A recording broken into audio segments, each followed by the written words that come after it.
안녕하세요. 제가 여러분께 소개해드릴 제품은 구디어사의 타이어입니다. 이제 겨울이 왔으니 다들 윈터 타이어로 교체하셨는지요? 차가 없다고요? 구디어사의 타이어는 주행 시 굉장히 안전하고 악천후에도 노면에 딱 붙어 있을 수 있는 안전한 타이어입니다. 성능 좋은 타이어로 안전하게 주행할 수 있다는 심리적인 만족감도 느낄 수 있겠네요. 수압 분석을 통해 내부와 외부를 분석해본 결과 코로나 시국에 맞는 오토 서비스를 제공해야 한다는 시사점을 도출하였습니다. 네, 그래서 이 타이어를 누가 살까를 고민해봤는데 그 기준으로 자동차 관심도와 자동차 운용 목적을 사용하여 시장 세분화를 해봤습니다. 시장 세분화 결과 심장조차 팔기 통증 그리고 공업사는 무서워증이 가장 이 제품의 유력한 구매층으로 좁혀졌습니다. 두 타겟층의 포지셔닝 컨셉을 정해봤습니다. 메인 타겟층은 공업사는 무서워증은 그저 샀을 때 만족스러운 성능만 내면 되기 때문에 굿이어, 그냥 굿이어유라고 이렇게 라이밍을 해서 한번 정해봤습니다. 서브 타겟인 심장조차 팔기통증은 자동차를 매우 사랑합니다. 탑기어 같은 프로를 보신 적이 있으신가요? 그 프로에서는 항상 자기의 자동차를 이 녀석, 에마, 뭐 이렇게 표현을 하더라고요. 그 호칭에서 착안하여 나의 에마가 신는 신발이다 라는 컨셉으로 당신의 에마에 어울리는 말발굽이라고 정해봤습니다. 그런데 이 제품을 이용하기까지의 과정에서 불편함을 느낄 수 있을 것 같습니다. 마케터에게 고객 여정 지도는 곧 관심법과 같습니다. 제가 한번 궁예처럼 소비자들의 마음을 한번 꿰뚫어 보도록 하겠습니다. 찾았습니다. 여기서 불편 소리가 나는군요. 대리점 도착까지는 잘 참아왔는데 대리점에서 대기를 하고 타이어를 구매하는 과정에서 참아왔던 분노, 즉 불편함이 터지고 말았습니다. 그리고 사람마다 교체하는 과정에서도 불편함에 까무러질지도 모르겠네요. 그래서 이 연사 힘차게 해결 방안 외쳐봅니다. 오토 방안으로 말이죠.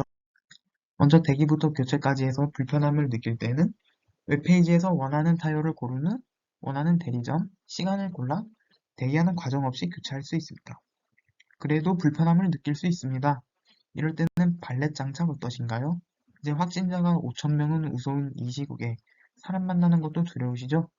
이럴 때는 방역과 편의성, 그리고 프리미엄 서비스까지 모두 챙길 수 있는 발렛 장착을 추천드립니다. 네, 구미가 좀 당기시나요?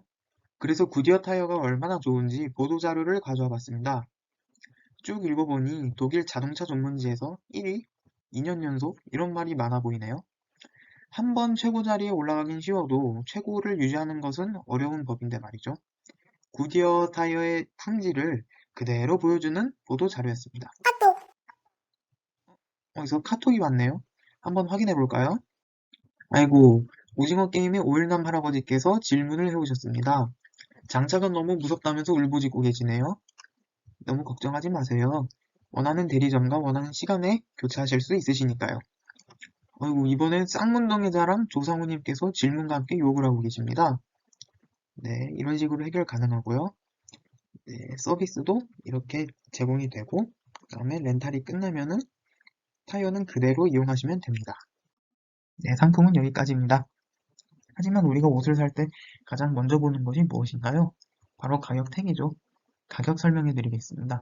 먼저 가격을 6개로 나눠서 메인 타겟과 서브 타겟을 모두 아우를 수 있는 가격 전략을 세워봤습니다.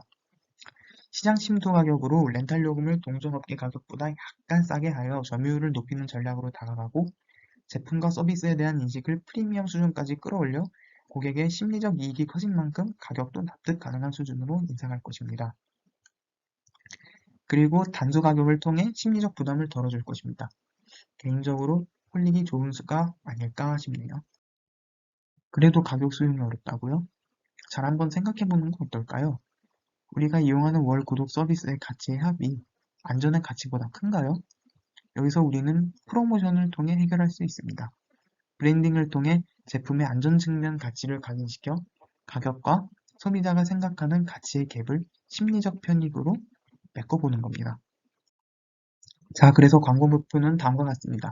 성능 안전까지 고려했음을 소비자 마음에 새기는 것입니다. 한 가지 채널만 이용하지 않고 TV 광고에서는 품질과 성능을 각인시킬 수 있는 브랜딩 광고를 진행하고 자동차 잡지에서는 제품의 전문적인 정보를 제공하여 자동차 애호가들의 실질적인 행동까지 유도하겠습니다. 그리고 우리가 주목해야 될 채널은 유튜브입니다. 유튜브는 전체 인구 83%가 나이 성별의 구분 없이 가장 많이 사용하고 있습니다. 그리고 정보 검색조차 유튜브에서 하는데 과연 안 쓸 이유가 있을까요? 자사 채널을 이용하는 경우에는 여러 초점에 맞춰가며 브랜딩을 할 수 있습니다. 성능, 사용감, 디자인까지 말이죠. 그리고 커뮤니티를 통해 랜딩 페이지까지 유인 가능합니다. 그리고 컨텐츠 마케팅인 경우에는 사용자들이 긴 시간 동안 광고라는 부담 없이 즐기며 제품 자체가 스며들게 됩니다. 그리고 이런 댓글들처럼 재밌는 컨텐츠와 대중적으로 호감인 인물들이 만나면 시너지가 배가 되는 효과를 꾀할 수 있습니다. 예를 들어 이런 컨텐츠 어떨까요? 자동차에 일가견이 있고 왓썸맨 채널과 특유의 입담으로 인기 있는 god의 박준영 씨를 섭외해 여러 가지 노면 상황에서 드라이브를 즐기는 모습을 보여주는 겁니다. 타이어의 성능까지 보여줄 수 있는 컨텐츠라면 재미도 있고 브랜드 강인 효과도 꿰찰 수 있겠죠? 급발진하는 박준영 씨 모습까지 기대가 되네요. 그러면 어떻게 구디어 타이어를 받느냐? 아까 전에 설명했듯이 대리점 장착과 발렛 장착을 통해 하실 수 있습니다. 메인 타겟층은 자동차에 대한 지식이 많이 없어 적당한 성능의 타이어, 그리고 충분히 수용 가능한 가격이면 됩니다. 그에 반해 서브 타겟층은 자동차 애호가들이고 최고의 성능을 따지기 때문에 높은 가격을 책정해도 지불할 용의가 있습니다. 타겟층별로 전략이 매우 조화롭죠? 소비 트렌드입니다. 과거 어떤 트렌드가 유지됐고, 과거에 예측하기에 현재 어떤 트렌드가 적중했고, 다가올 미래에는 이 제품 및 서비스가 어떤 트렌드를 따를 수 있을 것인지 각 연도별 트렌드를 통해 한번 알아보도록 하겠습니다. 본인이 원하는 대리점과 시간에 타이어를 장착할 수 있다는 것은 아주 큰 편리이고 곧 프리미엄이겠죠? 코로나로 얼어붙은 마음을 전문가의 손길, 휴먼 터치로 녹여주지 않을까 싶네요. 이제는 유튜브를 통해 검색도 하고 노지교에 추천받는 시대입니다. 이런 시대에 딱 맞는 소비 트렌드인 것 같습니다. 이 모든 걸 한눈에 조명 가능한 라인블럭 비즈니스 모델을 준비해봤습니다. 제가 앞서 설명한 요소들이 유기적으로 기술된 것을 확인하실 수 있습니다. 더 보실 분은 지금 스페이스바 눌러주세요. 자, 여기까지가 제가 준비한 내용입니다. 소개해드린 구디어 타이어가 마음에 드셨는지 잘 모르겠네요. 구디어 타이어 다시 한번 기억해달라는 의미로 육행신을 마지막으로 인사드립니다. 국거리 장단으로 험하게 다녔는데도 이렇게 안전하고 튼튼할 수가. 어디 타이어인지 궁금하시죠? 타사에서는 볼 수 없는 안정감 퍼포먼스. 이런 타이어 어디에도 없습니다. 구디어 타이어. 감사합니다.